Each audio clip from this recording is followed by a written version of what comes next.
Hello दोस्तों, सभी को गुड मॉर्निंग। फिर से एक बार आप लोगों को स्वागत है जेपीएससी विद अमन की क्लास में।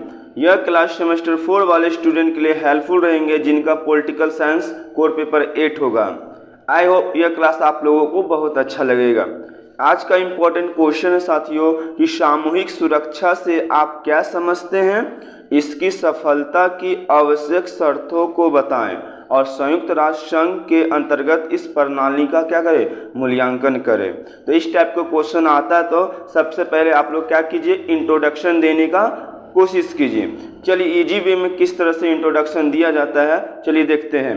सामूहिक सुरक्षा के सिद्धांत का संबंध अंतर्राष्ट्रीय और राष्ट्रीय सुरक्षा के प्रशंस है। कहने का मतलब होता है जो सामूहिक सुरक्षा होता है वो अंतर्राष्ट्रीय और राष्ट्रीय सुरक्षा दोनों के संबंध में, मतलब दोनों के बीच में सुरक्षा करता है। ठीक है, आगे देखिए। सुरक्षा शब्द एक साध्य की ओर इंगित करता है, मतलब साध्य की ओर, और सामूहिक शब्द उस साधना का बोध करता है जिससे साध्य के पुष्टि के लिए प्रयोग किया जाता है, मतलब साग की दृष्टि या पुष्टि के लिए क्या किया जाता है, प्रयोग किया जाता है। इस बात को आप लोग ध्यान दीजिएगा, सामूहिक शब्द का क्या होता है, अर्थ को। ठीक है, वैसे तो सामूहिक सुरक्षा के अनेक अर्थ निकलते हैं। ठीक है, क्या निकलता है, अनेक अर्थ निकलता है, किंतु सार रूप में इसका तात्पर्य है कि किसी एक राष्ट्र पर हुआ आक्रमण, मान लीजिए एक राष्ट्र पर क्या हुआ, आक्रमण हुआ, तो सभी राष्ट्रों पर आक्रमण क्या समझाएगा, मतलब एक राष्ट्र पर, मतलब एक देश पर अगर कोई मतलब आक्रमण कर दिया तो पूरे राष्ट्र पर क्या आक्रमण समझा जाएगा और उसका सामूहिक शक्ति से सामना किया जाएगा, मतलब सामूहिक शक्ति द्वारा उस आक्रमण का विरोध किया जाएगा, उससे युद्ध किया जाएगा, है ना। ये होता है सामूहिक सुरक्षा। ओके, चलिए नेक्स्ट।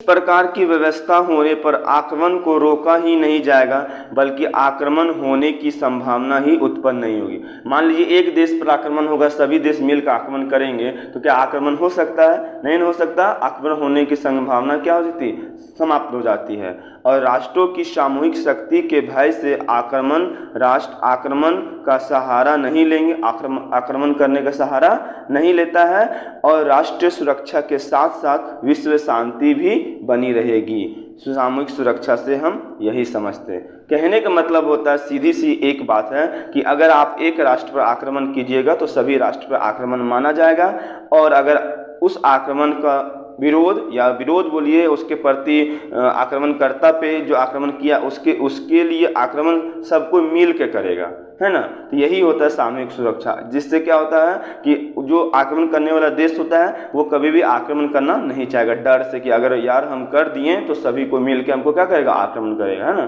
तो यही होता है सामूहिक सुरक्षा, साथ रहने की सुरक्षा, है ना। चलिए नेक्स्ट देखिए। अब सामूहिक सुरक्षा की आवश्यक शर्त क्या होता है। फर्स्ट पॉइंट इसमें देखिए कि सामूहिक सुरक्षा में शामिल राष्ट्रों के पर्याप्त मात्रा में शक्ति होनी चाहिए, मतलब जो सामूहिक राष्ट्र शामिल होगा उसमें पर्याप्त मात्रा में क्या होना चाहिए, शक्ति होना चाहिए, ताकि किसी भी आक्रमणकारी में युद्ध करने का साहस ना हो, और यदि करे भी तो उसकी हार सुनिश्चित हो। अगर आपके पास शक्ति रहेगा तभी आप किसी को क्या कर सकते हैं, हरा सकते हैं ना। चलिए नेक्स्ट।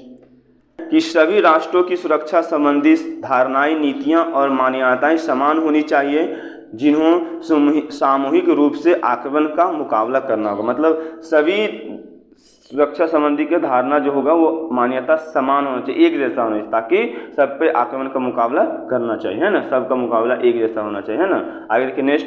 कि सामूहिक सुरक्षा में शामिल राष्ट्र अपने विरोधी राजनीतिक हितों को सबके सुरक्षा के हितों में छोड़ने के लिए तैयार होना चाहिए, मतलब सबका हित का बात करेगा, खुद का हित का बात नहीं करता है।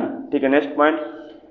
किसी भी आक्रमण या संघर्ष में सभी राष्ट्र इस पर एक समान मत रखेंगे कि आक्रमणकर्ता राज्य कौन है और इसका निर्णय करने में देर ना करे, ताकि प्रतिकार करने में आसान हो, मतलब उस पर हमला करने में क्या हो, आसान हो। अगर आप मान लीजिए कोई देश आक्रमण किया तो उस देश को पहचानने के लिए सभी को हेल्प करता है, और ताकि जल्दी से जल्दी उस पर क्या किया जाए, प्रतिकार किया जा सके। ठीक है, नेक्स्ट देखिए।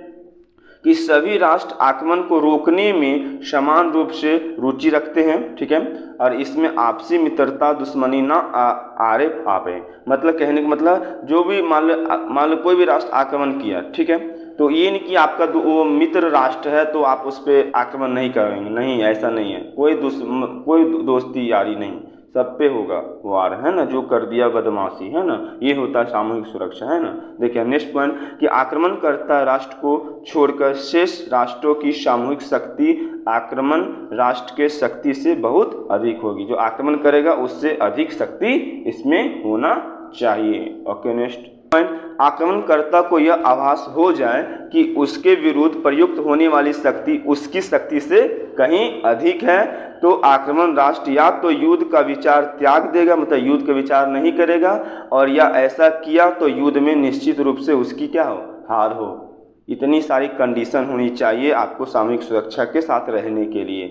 यही था सामूहिक सुरक्षा की आवश्यक शर्तें। ठीक है, आप लोग इस तरह से डिफाइन कर दीजिएगा एग्जाम में। अब देखते हैं नेक्स्ट पॉइंट, नेक्स्ट क्वेश्चन में क्या था कि सामूहिक सुरक्षा को संयुक्त राष्ट्र संघ का मतलब क्या था, संयुक्त राष्ट्र संघ में क्या होता है ना, इसका मूल्यांकन करने बोला था। चलिए करते हैं। देखिए कि राष्ट्र संघ के समान ही यूएनओ विधान में भी सामूहिक सुरक्षा की आवश्यकता की गई है। ठीक है, जिस तरह से राष्ट्र सुरक्षा में सामूहिक सुरक्षा में किया जाता है उसी तरह यूएनओ में भी किया जाता है। ठीक है, यूएनओ में भी किया जाता है। चलिए नेक्स्ट देखिए कि यद्यपि यह पहले की अपेक्षा अधिक प्रभावशाली हो, मतलब पहले से अधिक क्या होना चाहिए, प्रभावशाली होना चाहिए, और यूएनए के पास अब दांत है। मतलब अब दांत कहने का मतलब होता है कि यदि यह प्रकृति नहीं है, ठीक है, यदि यह प्रकृत नहीं है तो बने हुए अवश्य है, मतलब ये बने हुए क्या होते हैं, अवश्य होते हैं। यदि यह अपने प्रयोग में ना ला सके तो कम से कम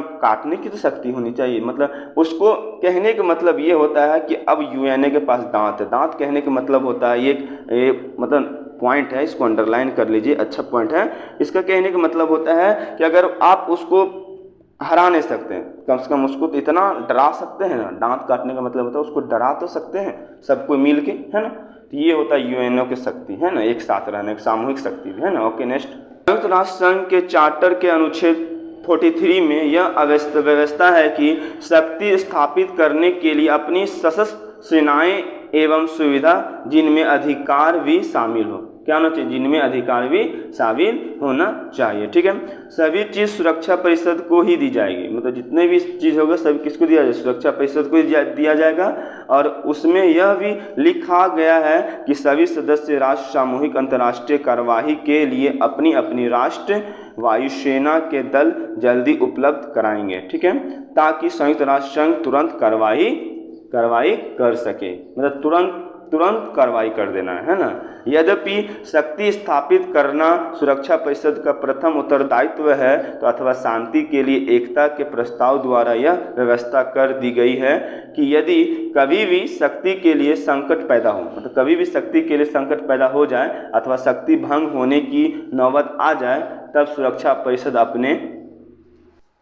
अपने पारस्परिक मतभेदों के कारण इस कार्य में अपने कर्तव्य का पालन ना कर सके तो महासभा संकटकालीन अधिवेशन बुलाकर तुरंत यह मामला अपने हाथ में ले सकता है और मुकाबला करने के लिए सामूहिक कार्यवाही का सुझाव दे सकती है। मतलब अगर कभी भी याद रखिएगा, अगर वो महासभा जो होता है, अगर वो ये संकटकालीन मतलब इसको पालन नहीं करता है तो तुरंत महासभा जो होता है, ठीक है, ध्यान दीजिए, महासभा जो होता है वो क्या करता है, तुरंत अधिवेशन बुला लेता है। क्या लेता है, अधिवेशन बुला लेता है और तुरंत सामूहिक रूप से उस पर क्या करता है, कार्रवाई करना स्टार्ट कर देता है। महासभा याद रखिएगा, है ना, अधिवेशन बुलाता है, कौन बुलाता है, महासभा यूएनओ में, है ना। ठीक है, एक एग्जाम्पल लेके आप लोगों को हम समझा देते हैं। देखिए जैसे कि 1950 ईस्वी में दक्षिणी कोरिया, ठीक है, पर उत्तरी कोरिया द्वारा किया गया था आक्रमण के मामले को संयुक्त राष्ट्र संघ ने अपनी हाथ में ले लिया था। ठीक है, तो यदि यूएनओ की सुरक्षा व्यवस्था के अंतर्गत प्रभावशाली सैनिक विरोध नहीं करता तो संभव था कि तृतीय विश्व युद्ध की स्थिति उत्पन्न हो जाती। अगर उस समय अगर यूएनओ अपने हाथ में ये व्यवस्था नहीं लेता, इस युद्ध को नहीं अंदर में लेता, तो क्या थर्ड वर्ल्ड वॉर हो जाता है ना। ये यूएनओ का क्या था, पावर था, है ना। तो कुछ विचारकों का मत है कि सामूहिक सुरक्षा व्यवस्था के अंतर्गत यह होना चाहिए था कि आक्रमणकारी को सजा दे, मतलब सजा नहीं देता, ठीक है, लेकिन सजा देने की सुविधा नहीं है, बल्कि ऐसा नहीं हुआ, है ना, बल्कि ऐसा नहीं, बल्कि इस शक्ति की प्रयोग अमेरिका के प्रमुख शत्रु के विरुद्ध में किया गया था। मतलब अमेरिका का जो शत्रु था उसके विरुद्ध में किया गया था, जो भी अपने कोरिया के युद्ध ने राष्ट्र संघ को अनुभव प्रदान किया और सामूहिक व्यवस्था को शक्तिशाली बनाने का क्या किया, प्रयास किया। ये था आप लोगों का एक एग्जाम्पल, ताकि आपको समझ में आ जाए यूएनओ और सामूहिक सुरक्षा का मतलब, है ना। इस प्रकार से हम अपनी सामूहिक सुरक्षा एवं संयुक्त राष्ट्र संघ की मूल्यांकन कर सकते हैं। इस तरह से आप आंसर को क्या करिएगा, एंड करिएगा। फिर मिलते हैं नेक्स्ट क्लास में, आप लोग तब तक वेट करें।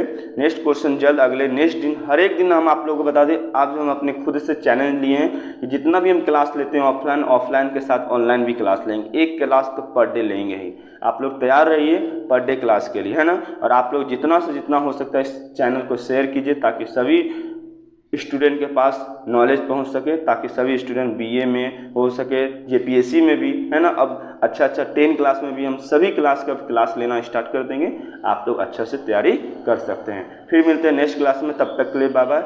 ये काम अपने स्वार्थ के लिए हम नहीं कर रहे हैं, हम आप लोगों के लिए ही कर रहे हैं। हमको पैसा की कोई ज़रूरत नहीं है कि आप लोग सोच रहे हैं कि यूट्यूब पे पैसा चाहिए, पैसा हमको नहीं चाहिए। हमको बस आप लोगों की ज्ञान चाहिए, आप लोगों की सफलता चाहिए। फिर मिलते हैं नेक्स्ट क्लास में, तब तक के लिए बाय बाय। इस बात को ध्यान रखिएगा, है ना। ओके।